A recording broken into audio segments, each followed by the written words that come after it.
So, you'd like to get into voiceover, but you don't know how.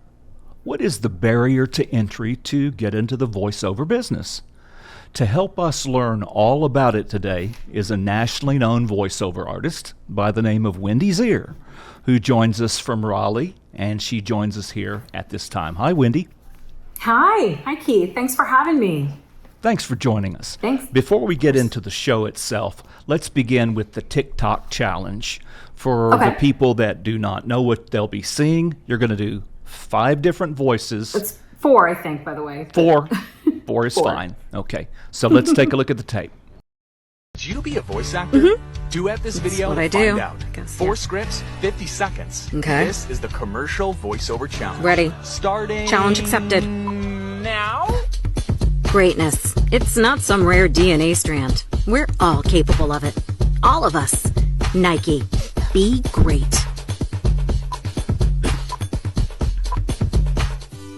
Do not use Cumexa if you have certain medical conditions. Cumexa may cause new or worsening urinary retention, problems with controlling your body temperature, and blurred vision. Call your doctor to find out if Cumexa is right for you. For all of the moments. For love. Forever. Find the perfect piece for whoever you've fallen for. Only at K. Right now, join Planet Fitness for just $1 down, $10 a month. No commitment, so you don't have to try and squeeze a gym into your apartment. Planet Fitness. Leave the gym to us. Okay, Wendy, so you've got some solid work behind you. Let me check this out. You tell me yes or no. IBM. Sure. Yes. Wells Fargo. Yes. United Airlines. Yes. Blue Cross Blue Shield. Oh, yes. Making sure I don't have lipstick on my teeth, but yes. Disney. Yes. McDonald's. Yes. Samsung. Samsung. And presently working on Amazon. True? Yes, it's true. So I think that qualifies you to give this audience an explanation of just where do you begin when you want to become a voiceover pro. I think I have the goods. I hope so anyway. I've been doing it a long time. Tell us how you did it. Well, do you want me to start with my path of how I personally got into it? Sure. I'll try to keep it abridged, but my background, Keith, was always in musical theater. You know, that's what I love to do. And I went to, a million years ago, I went to NYU. I'm old, I'm 53, so it was a long time ago.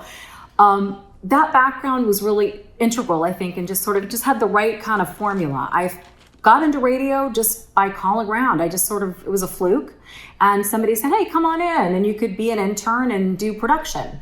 And I went to a CHR radio station here in Raleigh, and I fell in love with it. I loved it. I mean, and since my radio days, which I did all through the 90s, I've done many different stations. I've done every day part, but I really, more than anything, probably loved my time when I was production manager. What did I do? I wrote, produced, voiced, cast commercials all day. And certainly that put me in a great spot to have a ton of experience before I even, became an actual VO. And I had a great mentor who had kind of segued. He had a connected studio at the time. ISDN was really what you had to do. I had places here locally that took me on. I got a demo, and I was hungry, and I hit it at the right time. I was like 28, and there you go. I've really done it ever since. And the more work you get, the more work you get. You have people that have used you forever. I have some of the same clients, the same studios, the same production houses for like 25, maybe 30 years, close to 30 years at this point. So work begets work. Do you agree with that? Oh yeah, absolutely. But now that's being said though, and we've talked about this before, and I teach this with my classes and my students, my kids who are, on mic. You have to have good etiquette. You have to know how to generate business, but how to keep that business and how to put your best product forward. So, obviously, if you're doing the right things, absolutely, business begets business. What is your opinion of the voiceover education business? How important is it to study? Well, I'm a little divided only because I know there's a ton of things that have sprung up over the years that some meaning well and some just want to get people in the masses. I don't think it's a bad thing as a voiceover. It's not uncommon that we're protective of our work. So while we want to mentor and help, you're kind of like, not everybody know about this. I think it's important. You have to learn. And it was always like, well, how do you get the experience? Well, you have to have experience first to do. Well, how do you get that experience? Well, you have to be good. You have to. When I teach, and I'm not trying to promote myself, I certainly coach and I teach. I talk about, I try to shortcut people in certain ways, like, okay, here's things that you wouldn't know on your own, or here's things that I could teach you to sound, more national and rookie mistakes that you shouldn't make. That being said, there's nothing and there's no substitute for being seasoned. And I tell my people to sign up. I don't mean to promote any of the pay-to-plays. I happen to do this one. You can do a free version, Voices 1, 2, 3. I don't know if I'm allowed to say it, but I do that because I wanted my students to do it. And they could do a free version. Get auditions, keep auditioning, keep getting in there, break down copy, hear yourself, experiment. That's the only way to get good. Certainly having that feedback and knowing what you're doing is also perfect. I mean, when I have my classes, I'm like, have you practiced at home? What have you, you have to learn. I mean, do you agree, Keith? I mean, you've done this for a long time too. Yes, I have. And on that particular note, let's cut away to our sponsor, the Voice Shop in New York City. And when we come back, we'll continue our conversation. The Voice Shop is the proud sponsor of the Voice Choice podcast, where you get to see and hear the inspirational talent behind the microphone. Shift your voice into high gear with professional training and coaching at the Voice Shop. You can save $20 off any purchase with promo code CHOICE at checkout. Visit us at voiceshopcoaching.com.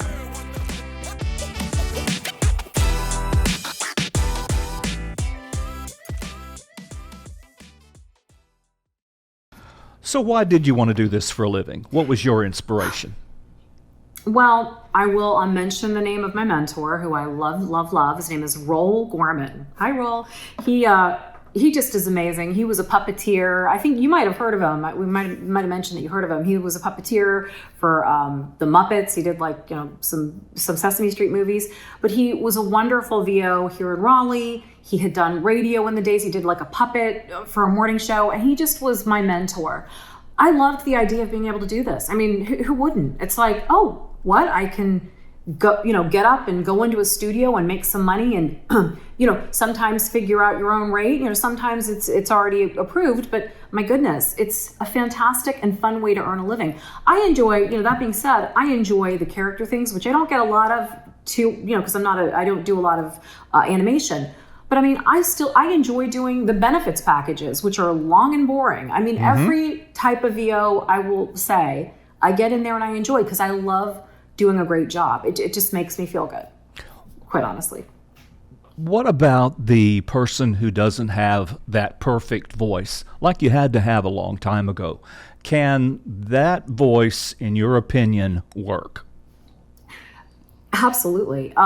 Yes, you know this. We were old school, and certainly in the old radio days, the 70s and 80s, 94, they would talk. It was just, white male. That's really what it was. It was kind of that cokey sound.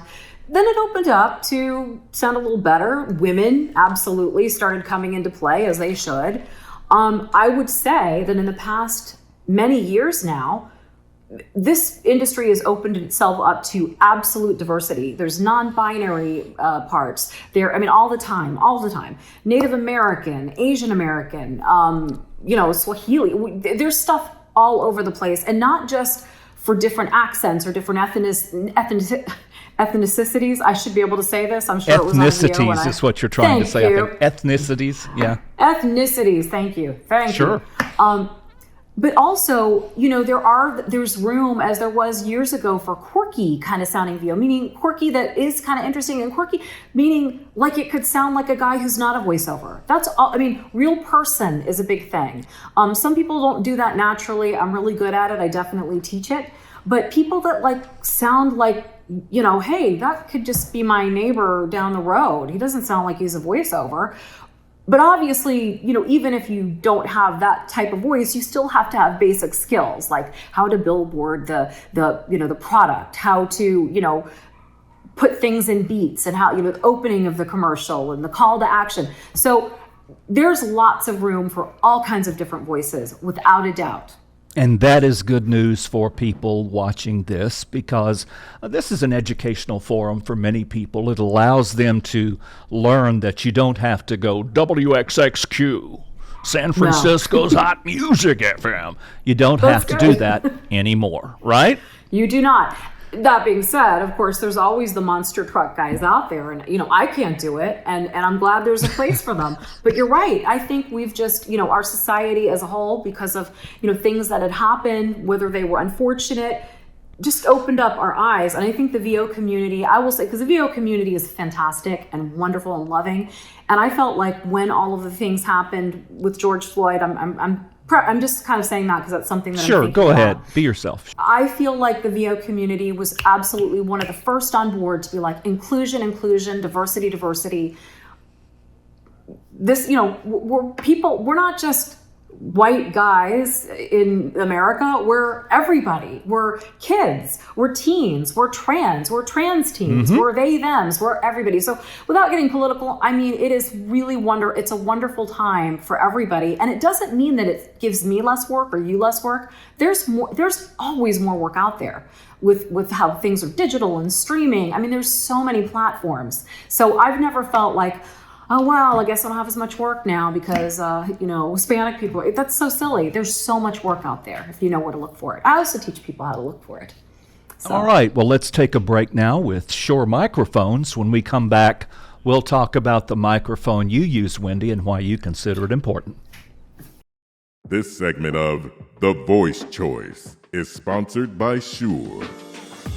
And this is the voice of God. Actually, I'm not God at all. I'm Eric Holloway, a voice actor. And when I want to sound my very best, I depend on Shure microphone. It delivers the sound I want. So, how am I doing?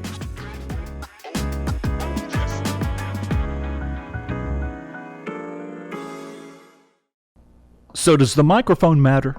Of course it does. Now, I'm not a gearhead. I'm not. Certainly, I shouldn't admit that because we should have some sort of knowledge of, how we sound and the chain of sounds.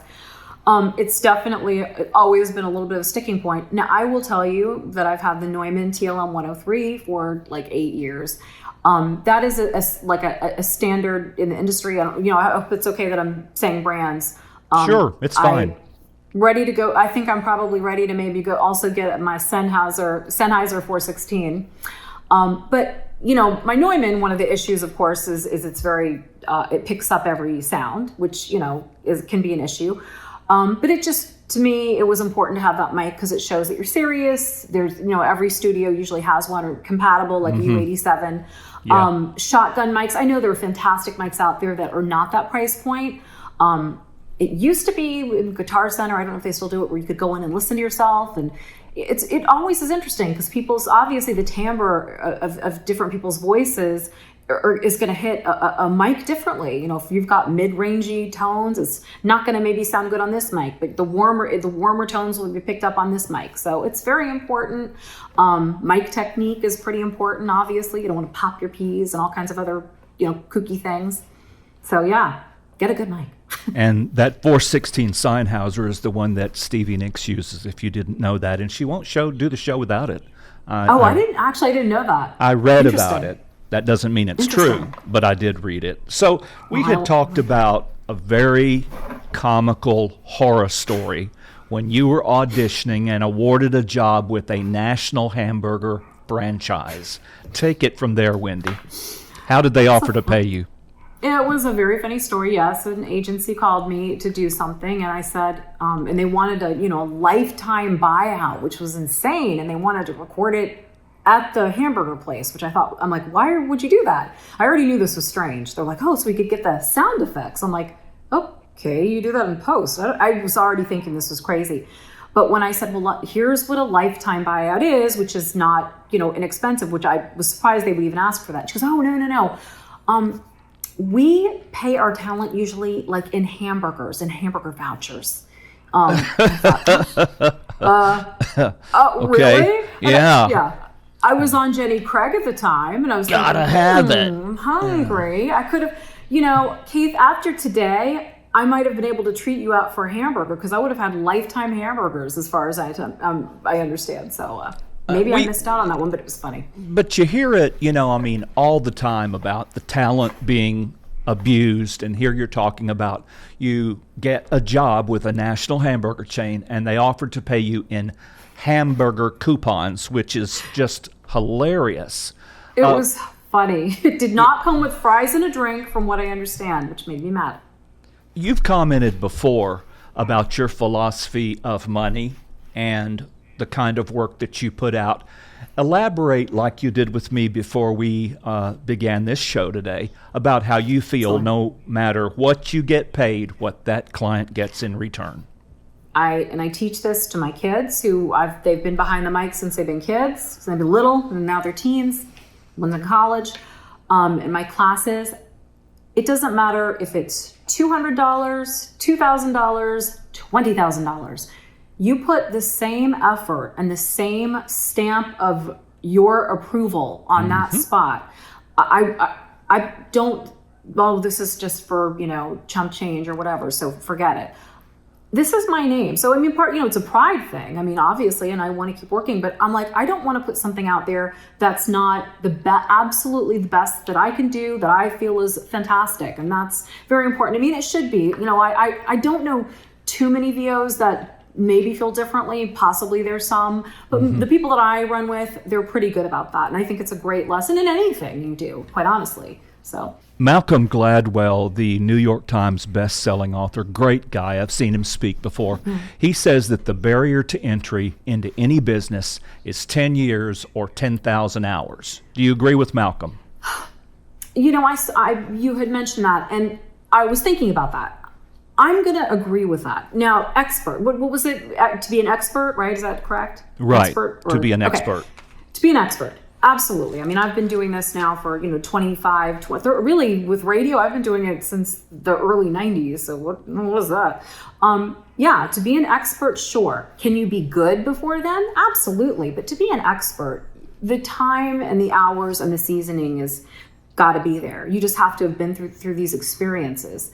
I can honestly say, as I'm sure you have, I've been through every possible scenario with, whether it be, clients that are picky or one person's picky or they're fighting amongst themselves or you're unimportant and they need to keep revising things, or there's a lot of things that you go through to learn how to just be better and just be able to take every situation like, hey, I've been there, done that before. I know exactly what to do and how to behave.